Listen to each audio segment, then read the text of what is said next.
Rise up!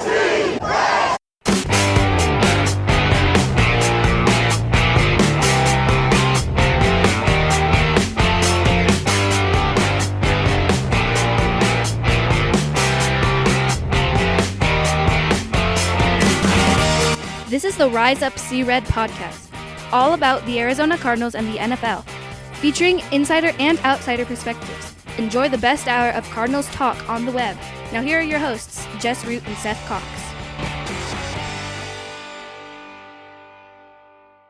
Hello, Arizona Cardinals fans, and welcome to the latest edition of the Rise Up See Red podcast. This is Jess Root from CardsWire.com.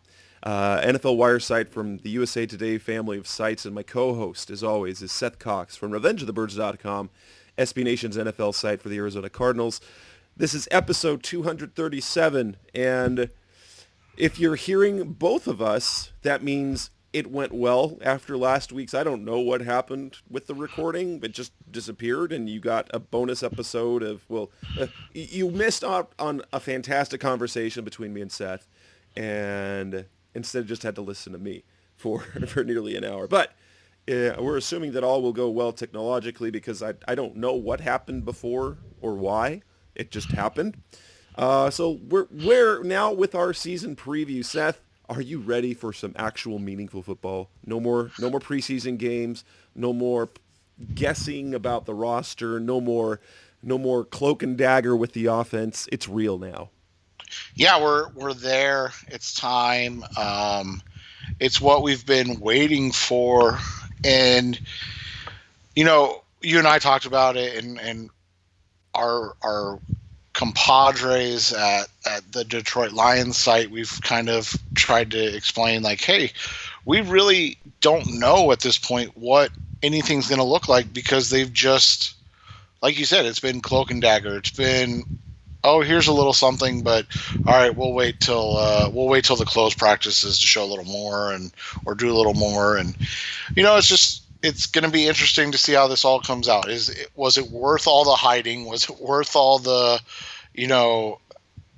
theatrics about it? And you hope it's quick and to that point before there's the inevitable, rookie lumps and new head coaching lumps and things like that. You hope it doesn't take too long. Right. And so tonight's episode, recording on a Tuesday night, so you'll hear it sometime on Wednesday or Thursday or something like that.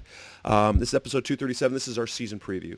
It's our season preview. We're going to talk about roster cuts as the Cardinals had to cut down their roster to 53 players. We're going to react to those decisions they made, what surprises there might have been, and, what we can kind of guess what the offense is going to look like now that we have the personnel. We're going to talk about the waiver claims, the practice squad, and then we're going to talk about predictions. We're going to talk about what we predict the players will produce. We're going to talk about what we think the record will be with some concerns that we think will come up. Then we'll look ahead to their week one, the season opener against the Lions, talk about what we know about the Lions, and then discuss some predictions and some matchups and things like that. So that's coming up on this edition of the Rise Up See Red podcast, your best hour of Cardinals talk on the web. Seth, let's talk about those roster reactions, the roster cuts. For you, were there any surprises when they cut down the rosters? I thought more than anything name-wise, it was just surprising of how they constructed the roster. You and I were, and we were honestly guessing. We weren't trying to, BS anybody. We had no idea. This is completely new. We were kind of throwing darts. I think we both hit it out of the park at the wide receiver position. We both kind of intimated that we only were comfortable with two tight ends, and we were just putting that third tight end on the roster because that's how rosters are built. But True. But we talked about it quite a bit because we said this is new, and the way Cliff Kingsbury is going to deploy his offense is going to be more heavily focused on wide receivers than it is going to be on tight ends. And then if you are going to be a tight end, you better be multifaceted and not just a one-dimensional type of guy, because if you're one-dimensional, meaning a receiver or just a blocker, then you don't fit, because, well, then I can get a blocker by adding an offensive lineman. I can get a receiver by putting a wide receiver out there. So I thought at the beginning 4 running backs was heavy, and then they cut TJ Logan the next day. So that, that made sense. I was surprised DJ Foster made it over TJ Logan, but then you kind of go back.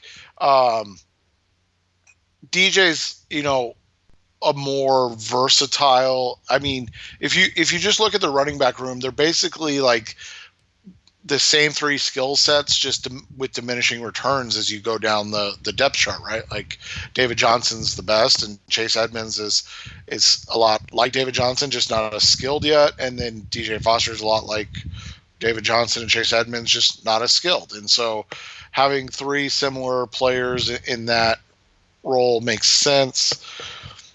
I mean, the offensive line, that was a coin flip on who they were going to keep. I think you and I were both only surprised by the was it Vunovich or whatever. I personally, on what I wrote, thought that he's a guy that on the outside could make it. And honestly, I thought Vunovich was on the roster so they could trade him. With all these odd offensive lineman trades going out through the league, I thought for sure they were going to pull a trade for him, because he does seem a little redundant on the roster already. Yeah, so I mean that was the only kind of different one, and then you look at the defense. You and I had been kind of warned, heads up, that Miles Brown was somebody this team really liked. And then he's on the roster, so I guess that was good information for us. Overall, I thought it made sense. I've got to say, like, the initial roster with the cornerback position at first, I was like, what is going on? Because they had 5, but we knew 2 were going to go away very quickly. And so that left 3, and you're like, you can't go into the first, like, I don't even care about anything else. Like, you just need another body in the room in case anything goes wrong, because you have to have at least 4 active corners on game day. And so then it was like, are they going to use Buddha out there? Like, how's this all going to work? And then, they made that, I thought, their best pickup of the waiver period. So, it's overall, I just think it's been really, it's different. It's kind of in the same realm as everything else that's happened this offseason. It's just not the way. It's just not the way that normal NFL teams go. But at the same time, this has never been normal, right? There hasn't really been a normal thing about this entire offseason. Going back to firing Steve Wilkes, but keeping Steve Keim and putting all the trust in Steve Keim to build. So then they hire the unorthodox coach. They give up on their first-round pick the year before to take a new first-round pick quarterback. It's been one very, very interesting offseason. For me, the surprise, probably the biggest surprise, and maybe it shouldn't surprise me, is the fact that when they made cuts, they didn't even bother to keep 53 players. They didn't even bother to fill the roster, because they knew they were going. They didn't even like the players enough to fill basically 3 roster spots. They basically liked 50 players that they had, and they kept Robert Alford because they had to keep him on the roster for at least a day to get him to week 1 so that he could be put on IR so he would be eligible to return. But essentially, they only liked 50 players on their roster. This is basically what they were saying, because then they go out and rather than, and I guess maybe that was being a little more straightforward, and maybe that was a Cliff Kingsbury thing, because what he said leading up to roster cuts, that he wanted to be straightforward with, because he said he was cut 6 or 7 times in his career. And so the biggest thing is about being upfront and forward with them. And why get when you know you're going to be picking up guys from other rosters, off waivers, because with the number one spot, anyone you want, you get. It's guaranteed. On other times where they're a little bit further down, you want to keep your roster full at 53 because you don't know exactly who you're going to get. And the Cardinals knew exactly who they were going to get. They saw the list. Okay, we want this guy, this guy, this guy, this guy. And instead of telling these guys, okay, they get their hopes up, they were going to be on the team. Instead, they know, okay, we know you're going to be replaced anyway, so we didn't even bother. And they brought a few guys back on the practice squad. And so that for me, that was the biggest surprise. Vujovic might have been a surprise for me, though. Again, like I said, I thought that would end up being a trade piece.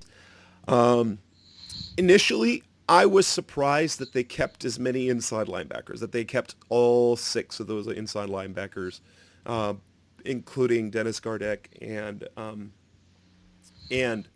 Tanner Vallejo. And because you didn't figure they were going to keep all of them. But other than that, there were not any big surprises. But if we look at the roster and how it's set up, I guess offensively, we have to figure that with only 2 tight ends, they really are going to go, we think, with the 10 and 11 personnel, right? That's basically it. Maybe a smattering of 12 with 2 tight ends.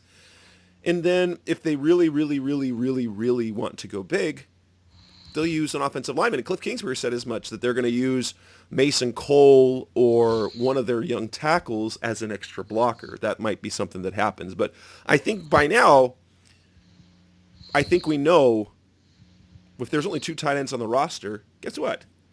They're not going to use 2 tight ends a whole lot because then they run the risk of losing a guy. Yeah, and the reality is this offense, you'll see 2 tight ends some of the time, but for the most part, it's going to be a lot of it's going to be just a lot of 3 wide receiver and 4 wide receiver personnel, and like I said, in that case, you need to have options at wide receiver. You need to have options with guys that offer different abilities. So I mean, in the end, I think the roster makes sense for what it is. It's obviously lacking in depth at this point, but I don't think that's out of the ordinary for a team that basically is spent the last 2 years rebuilding. Now, coming up next on the Rise Up See Red podcast, we're going to come back. We're going to talk a little bit more about the roster, but we're going to look at the waiver claims, the additions, the signings, and then how they constructed the practice squad. That's coming up next on the Rise Up See Red. We're back on the Rise Up See Red podcast, the best hour of Cardinals talk on the web. So the Cardinals make their initial roster moves. They start with 51 players, but essentially 50, and they pick up 5 waiver claims. They land 2 offensive linemen, Justin Murray and Brett Toth. They land a defensive lineman in Jonathan Bullard, and then a pair of defensive backs. Cornerback Kevin Peterson, formerly of the Rams, and safety Charles Washington of the Detroit Lions. Seth, tell us about these. You wrote something on Revenge of the Birds about Kevin Peterson, and you are very high on this pickup. Tell us why. You look at Peterson and what he's kind of done in limited action. So, I mean, he's a guy that's bounced between the practice squad and the active roster for the Rams the last, in 2017. And he finally got a shot with the Rams. He played in about 6 games late, and then he started one. And, I mean, it was one game. And so, you have to take that with a grain of salt. But that one game was probably the best played game by a cornerback that year. He had 2 interceptions. He forced a fumble. He had 8 tackles. He was just all over the field. He only allowed 1 reception for 15 yards. Fast forward to 2018, and on what is a Super Bowl team, he's going to make the roster. I mean, there was just that was the scuttle out of camp, and then he tears his ACL in the preseason. And at that point, things happen. It makes it a little easier for the Rams to move on with the guys they had.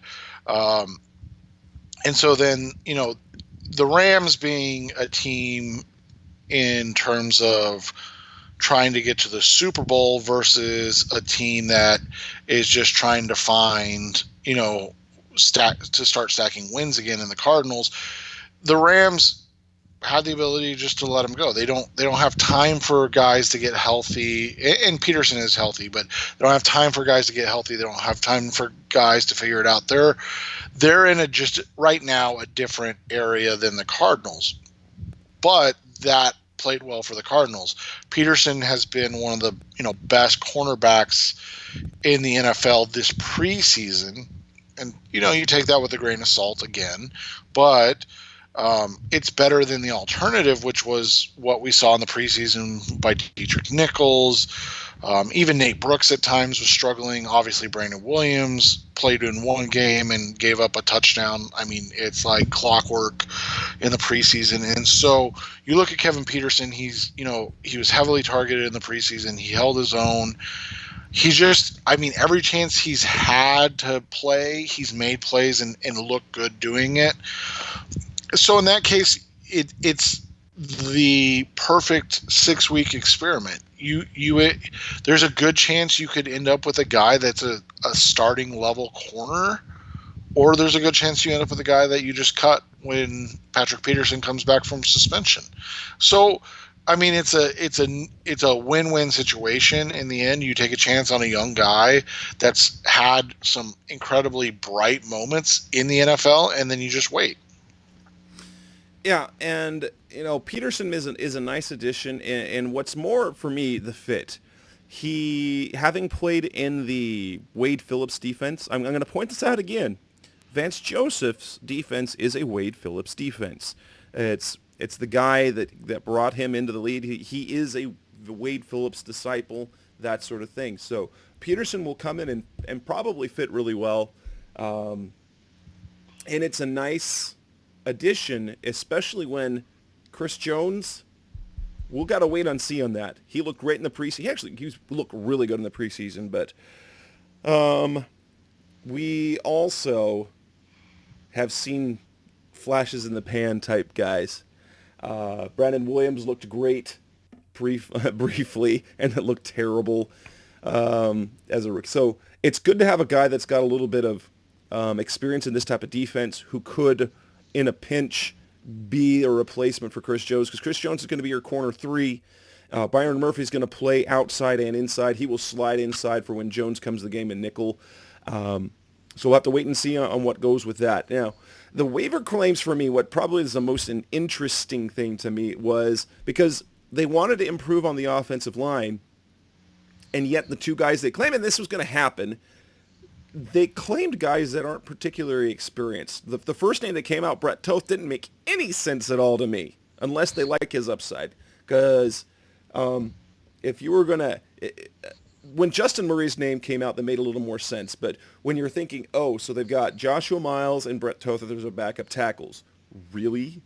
So neither one of your backup tackles has played a single down in the league.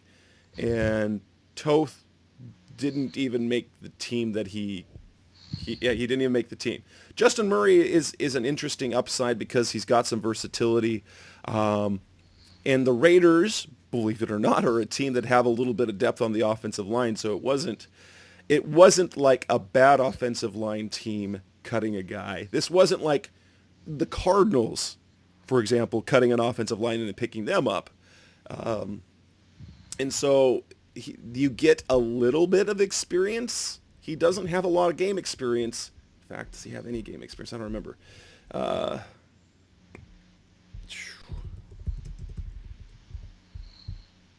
Pulling that up. Justin Murray.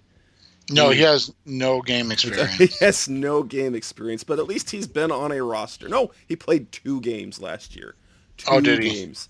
And that's 2 games more than you or I, but he's actually been in, and he's been around the league since 2016. So that's the interesting thing is he's been in the league since 2016, but has played in 2 games and has apparently never made a roster ever. Then 2016 Yeah. he didn't make the roster. 2017 he didn't make a roster. Last year he didn't make the roster. And so, and even this year he didn't make the roster. So it'll be interesting though from what, Why? Yeah. John Gambadoro on the radio, like he got some information. He's versatile. He can play 4 positions on the line, and they had him as one of the top tackles available. So it'll be interesting to see what happens there. They expect, Cliff Kingsbury expects one of the 2 guys to be kind of one of the guys who could be a tackle to be available on Sunday and the other not. If you look at the depth chart, it has Brett Toth as the backup right tackle with Justin Murray as the second backup left tackle behind Miles. So we'll have to wait and see on that. Charles Washington is an interesting guy, and I'll have to point this out to Blake for kind of putting 2 and 2 together. So essentially, Charles Washington, the Cardinals went and traded their number 5 safety in Rudy Ford, who is basically a special teams guy. So they trade him for defensive lineman, who they end up cutting. And then they claim a guy in Washington who only played special teams last year. So that's an interesting move. I don't know much about Charles Washington other than what I've just read, that he loves special teams. He played a lot of special teams for the Lions. But it's kind of interesting that you made that move. You trade a guy that you weren't going to keep, and then you sign another guy who's going to have his exact role. Yeah, and it was interesting. We talked about, or I tweeted about it, like, when you and I didn't think they'd cut Bruce Hector, and then they cut Bruce Hector. I guess that's what happens when you sign Clint McDonald, and you and I should have just stuck with what we knew about their love of Miles Brown. I guess, right? We should have just gone with it because that's what we heard, but we thought there's no way that they're going to cut the guy that they just traded for, is there? So. When you look at it, the pickups, make a lot of sense from positional standpoints. I like you said, with Murray and Toth, I honestly, I don't know. I mean, I can't. Here's what I'll tell you. Like, a contact we have, I asked if the Corey Cunningham trade was going to lead to, like, something bigger. And his response was, LOL, we were told to find somebody better in July. So the answer was no. That's hilarious. Because everyone thought, something bigger's coming. Right. Yeah, and so, yeah. So, that was basically what we were told, is like, no, like, this was just the fact that they had, and again, who's they? I'm not sure. I didn't, ask for specifics, but it was basically they didn't think that highly of Corey. He hadn't played that well in the preseason. I mean, he'd been better than Reese Odiombo, but like he hadn't actually been great, and so they just had basically heard like, hey, find a upgrade. And we talked about this a little bit last week on the show that didn't air.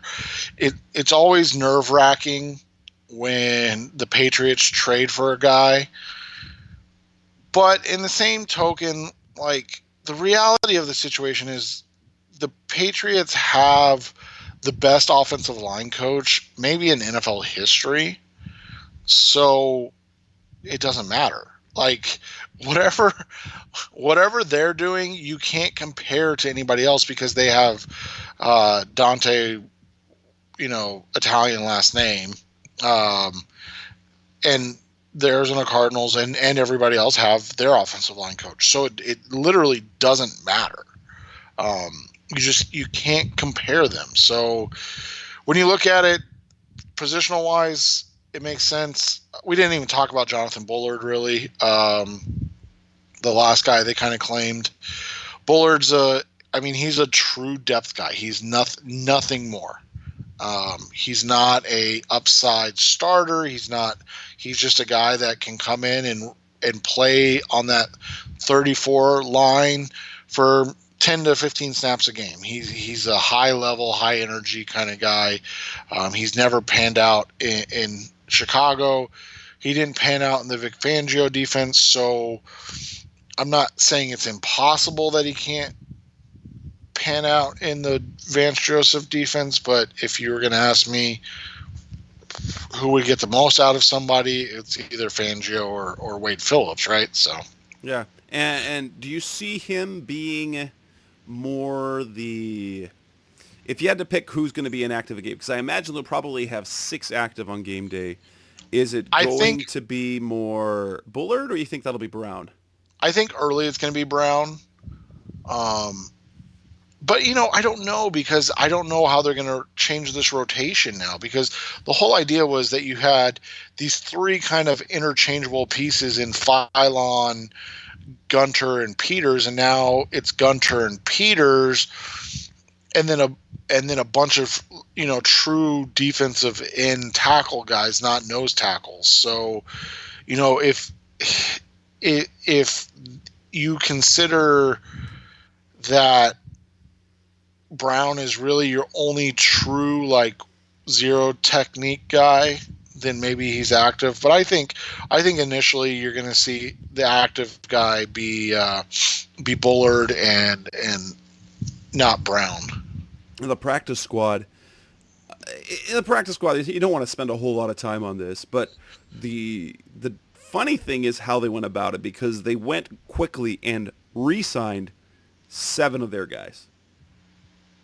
But now that the practice squad is full, they have let go of 4 of those guys that they had in the preseason. So clearly they were not that sold on those guys. So Drew Anderson, A.J. Richardson, what's his name? Nate Brooks, and who was the other guy that they just cut today? Oh, I'll grab it real quick. I should know this because I just wrote about it. They send us too many emails. I get so many emails. Oh, Vontaris Dora. That's right. Yeah, Vontaris Dora. Thank you. And they replaced Dora with Pete Robertson. Oh, we didn't even talk about Cassius Marsh. Goodness. Oh, yeah.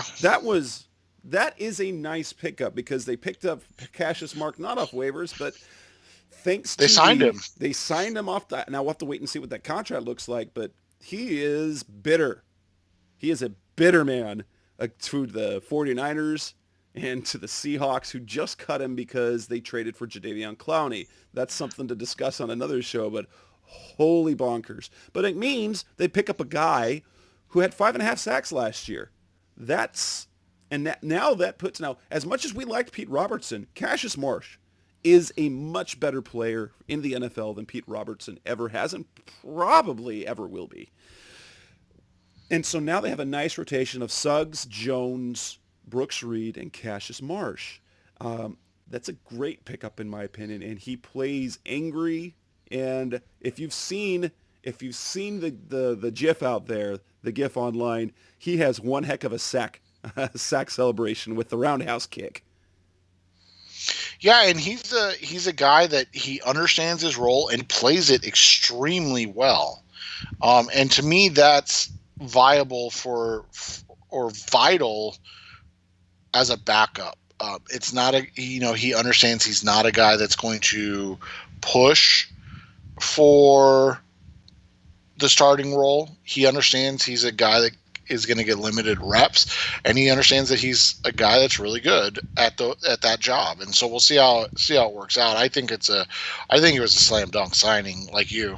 Yes, and getting back to the practice squad, is very interesting who they ended up picking up. And probably the most intriguing guy is the quarterback, and that's Kyle Sloter, who is a preseason sensation. If you paid attention to Broncos football when he was playing there in the preseason, or Vikings football, fans just adore him. They adore Kyle Sloter. They all wanted him to be the backup quarterback the last 2 years.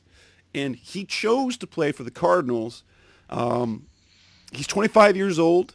He spent all last year on the active roster, and I'm guessing they're giving him the treatment that they thought for Drew Anderson, where hey, potentially he could be their number 2 in a year from now when they decide probably to move on for Brett Hundley, which we'll get to see Kyle Sloter in the preseason next year, which means all sorts of clicks for us because the Cardinals fans will fall in love with this guy. Yeah, and it was one of those conversations we had about Drew Anderson, and the fact was they really liked Drew Anderson. They did, but every once in a while things happen that nobody sees coming, and that first one was Sloter. He allegedly even had offers to be on like active rosters, but he liked the fit with the Arizona Cardinals the best, and so he was excited about that and that opportunity. I was shocked personally. I don't know about you, but I was shocked to see this kind of happen because Sloter was the backup for the Vikings last year. So, I mean, he's never played in a game, but he was the backup, and it's just that's a weird thing to see. It really is. And so, essentially, they liked Drew Anderson, but hey, Kyle Sloter, we like him better. They liked Nate Brooks. That's why they brought him back to the practice squad. But then when they saw Jalen Davis, they're like, oh, we like him more. Instead of Ontarius Dora, it's Pete Robertson, and then they added Kylie Fitz. They added instead of AJ Richardson, a guy they kind of liked in the preseason, they go and get the speedster, former Ohio State guy Johnny Dixon. So it was just a case where they had guys they liked, and they're like, oh, we like these guys more. And so rather than initially signing those guys, they bring back the Cardinals guys and then go, oh, never mind. And so these guys signed their practice squad contract. They're like, all right, $8,000 this week. Wait, no. Yeah, and I mean, like you still feel bad for them because that's a tough break, but in the end, they got the guys they wanted to get. I think the two biggest ones were Sloter and Pete Robertson. We'll see kind of how everybody else does, but I think those were the two main guys that they were interested in picking up. Coming up next on the Rise Up See Red podcast, we're going to talk about now we start with the predictions and previews for the coming season. We're going to talk player predictions, statistics, so on and so forth. That's coming next on Rise Up See Red. We're back on the Rise Up See Red podcast. We're now at the prediction and preview part of that. And let's talk individual players. Just how much are these players going to produce this year? I think we should, number one, naturally, of course, we have to talk about Kyler Murray first and foremost. What are reasonable expectations? Because I waver between, okay, I'm going to be reasonable, and then thinking he's going to set the world on fire. Yeah, and, this is a tough one because when you project stats, it's hard to project somebody like Kyler because he's so unknown. It's so different from anything that we've ever seen. But at the same time, you look at it and you can't, like you said, you can't help but be excited about the opportunity that he's being afforded. And, quite frankly, the fact that he's likely going to have a chance to put up a ton of garbage time numbers and things of that nature in year one. I think for me, when you look at it, I think you're going to be right around the 4,000 yard mark, between 3,700 and 4,100 yards passing. The bigger question to me is how many yards rushing is he going to have? And I think he's going to have, probably right around in that 400 to 500 yard range. So I think you're looking right around 4,500 total yards, and I would guess probably 30 total touchdowns in the first year, which is astronomical, by the way. That is goodness. I mean, think about it. Last year, Josh Rosen threw 11 touchdown passes. 11.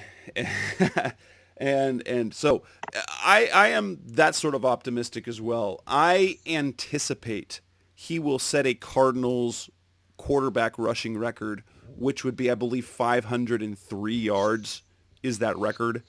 I would anticipate, I see him getting 600 or 700 yards, though I could see a scenario where he gets to 1,000. I don't want to say it. No, I think I could see it because the ball's going to be in his hands a lot. But at the same time, I don't want to take away the rushing yards from David Johnson. So I'm going to say 3,600 yards passing and let's say 650 rushing. And the 30 total touchdowns I think is reasonable. How many turnovers do you think he'll have? He's been pretty careful with the football overall. If you look at his time in Oklahoma, you look at how he played in the preseason. In practice, he threw interceptions, but he was trying stuff. Would you say over or under to 15 interceptions? I think that's probably the right over/under. I would say probably under. That's one of the things he's been really good at throughout his career is just protecting the ball. I would say like 11 to 13 is probably in the realm. My bigger concern is going to be the fumbles. Like if he's running as much as we're expecting, how many fumbles will he have? I think that's going to be the interesting kind of dynamic of the whole thing. If you look at the running game with David Johnson, we saw him in a bad offense produce 940 yards. What is the top end that we can get from him? Are we going to see the 1,200 plus that he did in 2016? Are we going to, or is he going to not get to 1,000 because of this offense? Where do you see him in terms of rushing production? I think he'll be right around 1,100 yards rushing, probably 8 to 11 touchdowns. And then the receiving one's going to be the more interesting one to me.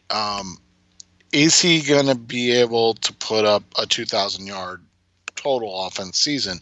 So if he's between 11 and 1,200 yards rushing, is he going to be able to get that 800 to 900 yards receiving? I don't think so. I think he's going to be closer to a 1,600, 1,700 total yard type of season.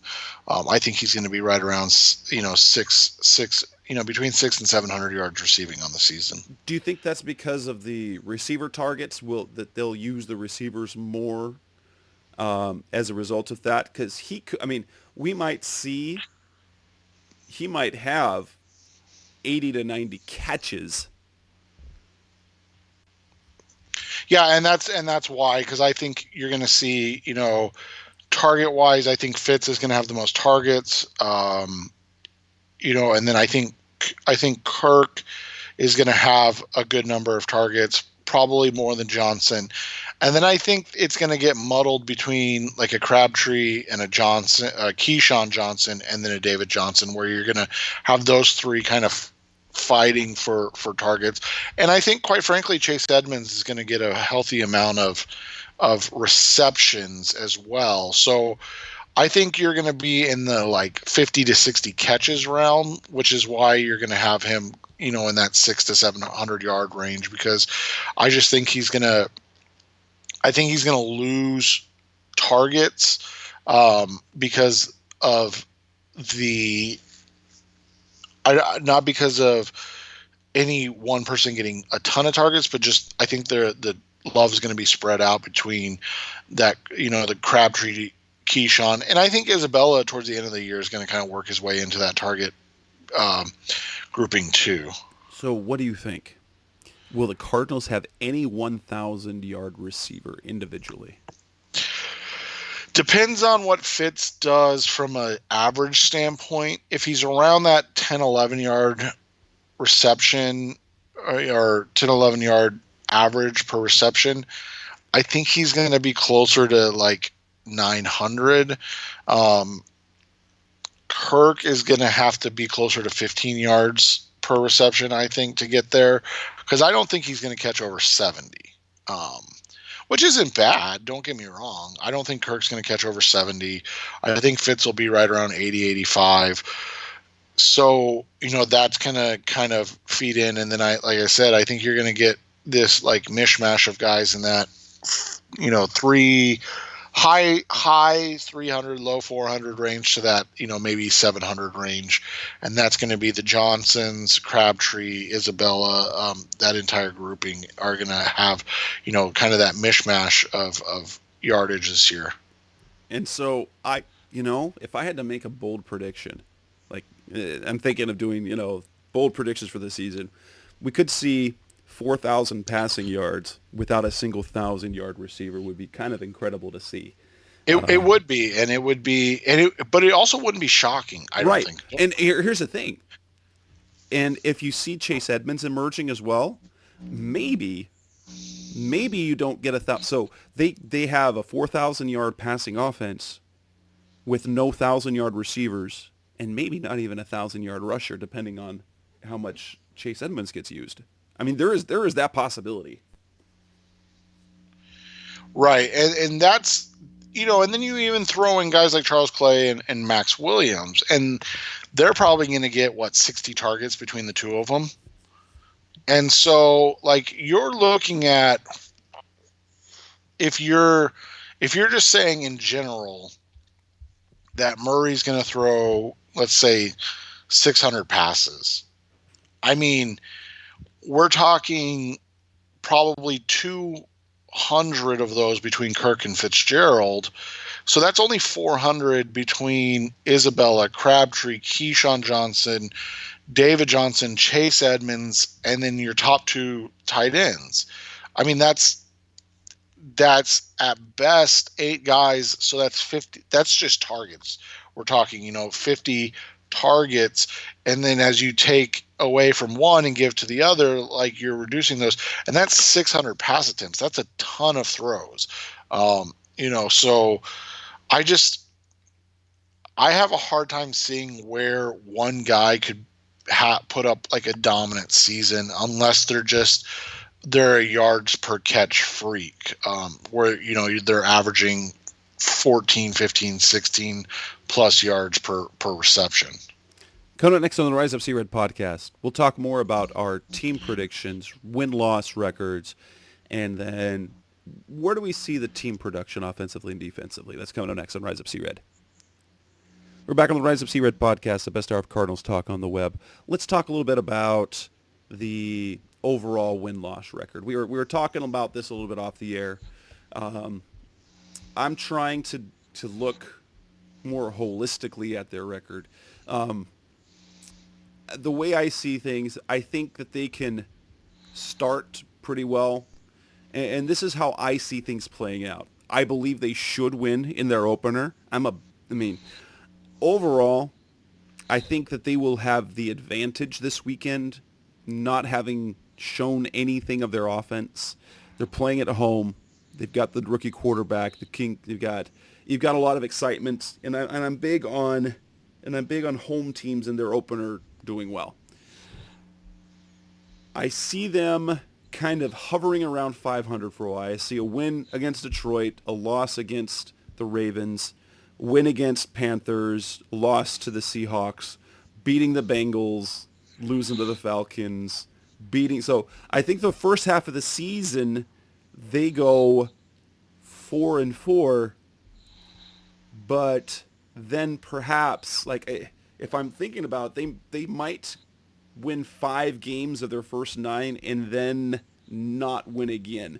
That's a potential reality with the way the schedule played out for them. I mean, there are obviously factors that we can't foresee. Things like for instance, like Todd Gurley's knee. What's going to happen? Right. Russell Wilson's health in general. Things of that nature. But just from the perspective of looking at the Cardinals' schedule for the whole season, and you kind of play it out there, this late in the year after their bye week, they go, they go Rams, Steelers, Browns. They're all at Seahawks, home, Rams. so but right. They've got these three really difficult home games in December, and so we'll see where they're at. But we'll also see where those teams are at, because I mean, we're all expecting the Browns to take the next step. We're all expecting the Steelers not to lose anything after losing their best offensive, or their two best offensive players. Like that, it's not a problem. Big Ben will just carry on in his 16th season. But at some point, even though Ben Roethlisberger, easy enough to say, is a Hall of Famer, those guys stop producing at a time, at some point too. I mean, you wouldn't know it with, Tom Brady and Drew Brees and all of those guys. But I mean, you look at Eli Manning and how fast he dropped off, Joe Flacco, and Eli and Joe are not on the same wavelength probably as Ben, but still, I mean, it comes quickly. So you look at it in that perspective. We're expecting the Browns to be good. We're expecting the Steelers to stay good. We're expecting the Seahawks. I mean, you and I, and we were, and this wasn't a negative thing, but we were talking about who their wide receivers were before the podcast started, because you and I legitimately had no idea outside of Tyler Lockett, a single and DK Metcalf, the rookie, a single player on the Seattle Seahawks depth chart at wide receiver. And to be fair, that's kind of been their MO the entire time with the great Russell Westbrook, and it hasn't really stopped them. So, but at the same time, that's probably at some point going to bite them in the butt. You have to assume, right? Yeah, you'd think so. You'd think that would be the case. So I think if I'm going with this route, I'm going to say 6 wins. Now, I was on a radio show a couple of weeks ago, and I was just giving my prediction. I thought they would be in the playoff mix. I thought they would be kind of in the mix for the postseason up until December, and then things would kind of fall apart. I guess that's kind of what I'm thinking as it is. I'm going to say they win 5 out of their first 9, but only win 1 the rest of the way. I think they'll sneak a win in somewhere, and that gives them 6 wins. And a 6-win season after what they had last year, and a 6-win season when they're competitive. I want to see competitive games where they score lots of points, but maybe the defense falls apart, or they fall just short and they don't score quite as many points. Basically, a 6-win team that has hope rather than a hopeless, terrible 3-win team. Right, and that's what we've talked about that matters, is that this team is competitive, and that winning is obviously the key, but that they're competitive, and you're seeing it each and every week. So that'll be the key to this season success-wise. I've said all along, I think this is a 6 or 7 win team, and I tend to be less of a believer than like you. But I think that this team is going to be able to sneak up on some people early in the season and play well enough to win games early. The question will be, and I think you hit it on the head, the question is going to be, can they win games late to sustain what could be a playoff run, and I think that's where they'll start to fall short, is against these these top teams, to kind of that 5-game stretch to end the season. Now the question being this is, if we're looking at offensively, I believe this offense will produce yardage. It'll be a top 10 team.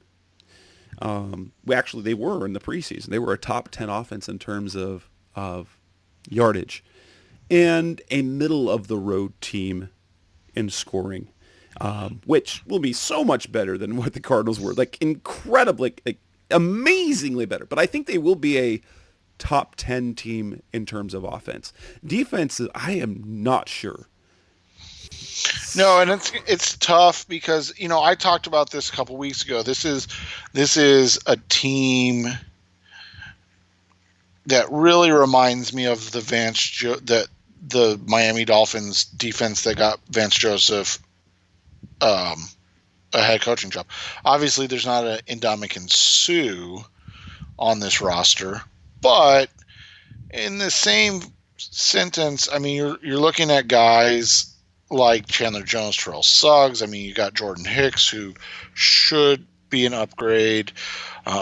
You've got two potential Pro Bowlers at safety, and Budda Baker and DJ Swearinger. I mean, so you have all that talent, and he made, kind of chicken salad out of chicken, what, with the cornerbacks in Miami that single season that he was there. And so when you look at it from that perspective, I mean, it's not exactly all hope is lost, but at the same time, you're not exactly brimming with confidence, as Jess is saying. Like, you're not gonna go and be like, oh, this is gonna be a really good defense, because you have really no idea, and you want to kind of see it before you buy into it. Coming up next on the Rise Up See Red podcast, we're going to talk about the game coming up this weekend. More specifically, we'll talk about the Lions and what they've done this offseason. That's coming up next on Rise Up See Red. We're back on the Rise Up See Red podcast. The Cardinals play the Detroit Lions this weekend. Let's go over what is there to know about the Lions. They have a new offensive coordinator in Darrell Bevell, a second-year head coach in Matt Patricia. What should we what type of team are they? You look at it from the start. They've invested really heavily along the offensive line. I mean, they've got first round pick Taylor Decker. They paid Ricky Wagner at right tackle just an ungodly amount of money. They drafted Frank Ragnow in the first round. They picked up Graham Glasgow in, I want to say, the third round. I mean, so they've invested super, super heavily in their offensive line. And then this year they went out and drafted TJ Hawkinson, and the whole rub on Hawkinson coming out was that he was like this super superior blocking tight end. And basically what they said was kind of what Mike McCarthy and Steve Wilkes said last year, is we're going to be a team that runs the football, and we are going to dare you to stop us. Kerryon Johnson, they drafted last year. They signed C.J. Anderson, who had a nice kind of revival with the Rams. They've really taken this whole idea that they're going to build this offense around the offensive line and the running game and see if they can produce that way. Then you look at their defense. They spent just an ungodly, and I'm not even joking, an ungodly amount of money on Trey Flowers to sign him away from the New England Patriots. I think they paid him like $16.5 million a year. Just crazy. They have the best run-stopping defensive tackle in the NFL, and Damon Snacks Harrison. He's a special player on the interior. A'Shawn Robinson is a really nice piece. Interior-wise, I've never heard of their other starting defensive end, and I'm not even going to try to lie about it. Romeo Aquara, I don't even know who that is. They also added Mike Daniels, who was a surprise cut. But he's still like coming back from an issue. Their secondary is quietly really good, though. Darius Slay is one of the better cornerbacks in the NFL. Justin Coleman is not a terrible second cornerback. I mean, it's not Patrick Peterson and Robert Alford, but it's not bad either. And so you look at their team, they've really taken on the approach of what Matt Patricia is, which is like, let's just be massive and strong up front. That is going to be kind of a great initial test on this whole situation, with what we've kind of talked about with the Arizona Cardinals and the unknown and the offense and the defense. I mean, you're talking about a team that has come out and said they want to run the football and kind of control the game that way. in the Lions, and the Cardinals are going to be kind of the juxtaposition, the opposite of that. And so we'll see kind of how it unfolds, because it's definitely a talented team. I'm not sure if it's a good team, but they also play in a really, really good division where, 3 playoff teams could emerge from. Exactly. Going back over this, it's a pretty talented group overall. And then it looks like they're trying to not rely on Matthew Stafford, even though he's been one of the most prolific passers. Just hasn't taken him to any real wins. And so you've got some nice pieces in place. And it's going to be interesting to see, because I think that their style of offense might actually be, if they really do try to kind of do the run game, if the Cardinals can stack up okay against the run, that might play to their strength, considering they have no starting corner. They have starting cornerbacks, but they don't have either of their anticipated starting cornerbacks. And so that'll be an interesting thing to watch there. Coming up next on the Rise Up See Red podcast, we're going to break down this game now, matchups and things like that. That's coming up next on the Rise Up See Red podcast, the best hour of Cardinals talk on the web. We're back on the Rise Up See Red podcast, the best hour of Cardinals talk on the web. Let's kind of talk up the matchups. I am worried about 2 matchups in particular, and that would be at receiver against the cornerbacks, because you've got a very long, talented receiver in Kenny Golladay, and then another talented receiver in Marvin Jones going against Tremaine Brock and Byron Murphy. And as much as we might like Byron Murphy, and as much as the Cardinals are high on him, saying he's the 5th best player in the draft, those are matchups that are nightmares in week 1. Yeah, I think you have to let Murphy play on Marvin Jones and then just let Brock take his licks against Golladay. That's my personal opinion. I don't know. I mean, I get that Murphy is supposed to be a stud, and I think he will be a stud. I'm not taking anything away from him. It's just, that's a tall task a rookie to come out and guard a physical freak, like you said. I mean, a big receiver, 6'4", 6'5", that can move. And so I think Jones is a better matchup for him and allows him to kind of focus on that. And then if Golladay goes off on Tremaine Brock, I mean, it is what it is, and we kind of expected that to happen over the first, couple weeks until maybe Kevin Peterson's ready or something of that nature. My concern stems from, this is a team that's going to try to establish the run and really, really pound the football. And the Cardinals have not shown that they are prepared to stop that. They may be prepared to stop it for 2 or 3 or 4 drives, but from a game perspective, they haven't shown that they are ready to stop the run consistently, and especially the big runs. And so, when you have a Kerryon Johnson, when you have a CJ Anderson, those are guys that are going to physically wear you down because they're bigger backs and kind of just wear on you over the course of the game. And then you could get a guy like J.D. McKissick coming in, who we've seen with the Seahawks, who is a little bit more explosive and, kind of the bigger play, one touch and score type threat. So that's my concern coming into this game from a defensive standpoint. Offensively, I think, we know the offensive line is going to be the question mark every single week. So I think that's a cop-out. The question becomes, if Darius Slay is able to lock down whoever he's covering, and whether that's Kirk or Fitz, doesn't matter. He is a great cornerback. So I want to make sure Cardinals fans are aware of how good he is.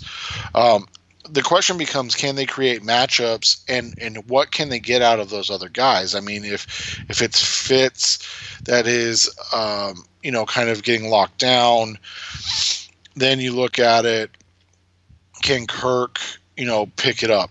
Can Crabtree in his, 6 practices, can he make an impact? Is Keyshawn Johnson ready to go? Charles Clay, that's what the question becomes, is can you take advantage of, a Justin Coleman, a Rashawn Melvin, those other corners, and can you make plays? The other thing is this: the linebackers, despite the fact that they've spent a lot of time and draft picks, their linebackers aren't great. So that's the other thing that you have to look at, is can you create those mismatches where you're getting Devin Kennard and Christian Jones in space and able to take advantage of maybe guys that aren't as athletic. That's where this game, to me, is going to be won and lost, is if they can create the matchups and take advantage of those matchups for the first time in seeing this offense for real. And obviously every week we're going to talk about the offensive line. I just feel like it's going to be beating a dead horse every week. And I think, David Johnson's going to be critically important this week. He's going to have to get a little bit in the running game. They do have a very strong defensive front. Yeah, Harrison and Robinson is going to be a tough duo. I mean, Damon Harrison, that's the thing. Damon Harrison is the best run-stopping defensive lineman. I mean, now, here's the thing.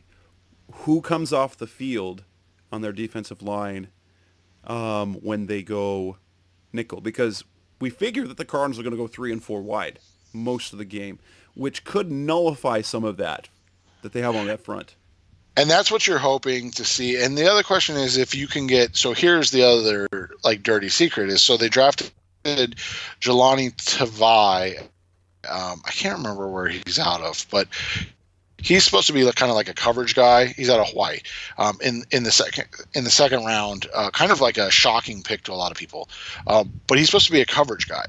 So if you can get Jared Davis and Jelani Tavai on the field, you're all of a sudden, even as great as Damon Harrison is, you're all of a sudden you're at a good spot to run the ball from those spread formations, because now you've got them taking out Devin Kennard and Christian Jones, and can you take advantage of the less talented run defenders in Davis and Tavai? And ultimately, the turnover game will come into play. Will Kyler Murray be able to? Will he look like he did against the Vikings, or will he look more like against the Raiders? Now, Cliff Kingsbury said that Matt Patricia's not necessarily, his MO isn't really to bring the heavy pressure with the blitz. They might have to do that, because I think Murray, with regular pressure, is going to, with regular rush, is going to be able to pick apart this team, or at least maybe not necessarily pick them apart, but make them pay one way or the other. So the unique thing about Murray and what it is now that, and we'll see how it works out, but theoretically is that he makes teams play 11 on 11. So, on offense, a lot of times you don't have to, Josh Rosen, Carson Palmer, Kurt Warner, the guys that we've seen in Arizona, that you don't have to worry about them running. So inevitably each game you're playing 10 on 11. So, because there's only 10 guys that you kind of have to follow or work against in the offense. Now you're playing 11 on 11 football, which means that a lot of times you have to run zone coverages so you can see where the quarterback is. You have to be able to, because if you turn and run in man and then you abandon your zone, that's when big plays can happen from the quarterback running game. We've seen it forever with Russell Wilson, right? Like they have him in third and forever, and then all of a sudden he runs for a long first down, or he escapes, and then guys can't cover for that long in man.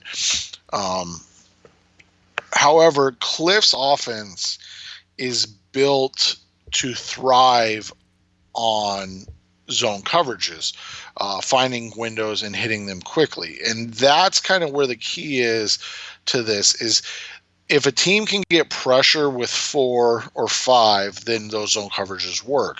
If they have to bring 6 or 7, they better be getting consistent pressure, because if not, Kyler's going to have 200 yards rushing in a game because he's going to just take off when the backs are turned and when lanes open up in the rushing game. So that's the whole idea behind. Obviously, that's all the positives that we're talking about, but that's the whole idea behind Kyler and this Cliff offense, and why Cliff has wanted Kyler in this offense, because it adds a dimension to the game and it opens things up for Cliff to beat these zone coverages.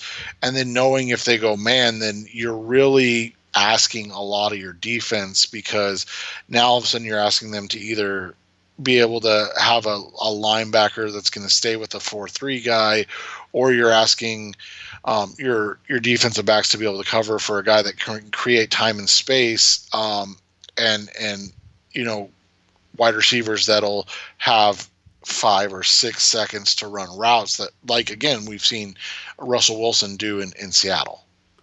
Your final prediction for this game. I anticipate the Cardinals, if I had to pick, they will win this game 26-20.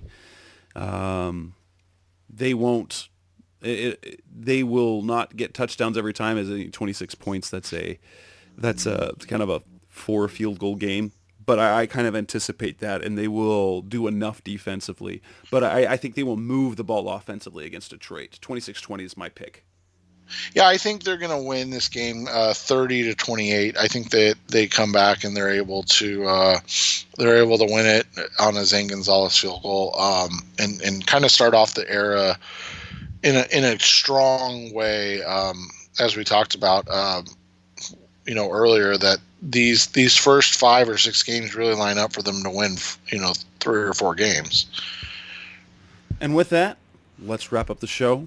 We've made our predictions. We've talked about the roster. And that will do it for this edition of the Rise Up See Red podcast, episode 237. We'll be back next week. We'll be able to react to an actual game. What does the offense look like? How did they do? Did they get a win? Or were they competitive? Or did they look terrible? We'll talk about that next week. That's Seth Cox. I'm Jess Root. Thanks for listening as always. Thanks for listening to the latest edition of the Rise Up See Red podcast. Listen to previous episodes and subscribe to the show on Apple Podcasts, Stitcher Radio, Audioboom, or many other podcast platforms so shows are delivered directly to your mobile device. Please give the show a 5-star rating and always support the sponsors who support the show. We'll be back soon for the best hour of Cardinals talk on the web. Rise Up Red Sea, Be Red See Red, and of course, Rise Up See Red.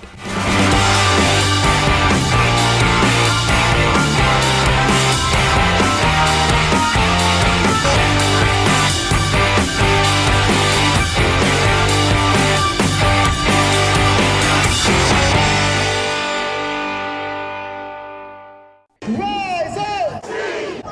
Rise up! Rise up!